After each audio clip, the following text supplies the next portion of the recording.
Okay, so now that we know what we can create with it, now I'm going to show you what you're going to learn in this video. So I'm going to first start off with how you're going to arrange your files. Now this is extremely important because InDesign is not an embedding software. Now what that means is when you put an image, it doesn't mean that the image is copy pasted there. It's just an address for the image.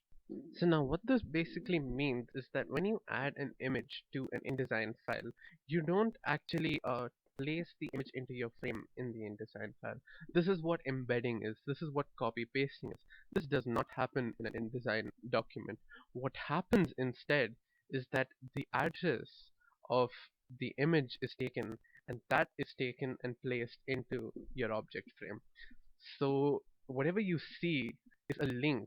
So this is a connect to the actual image.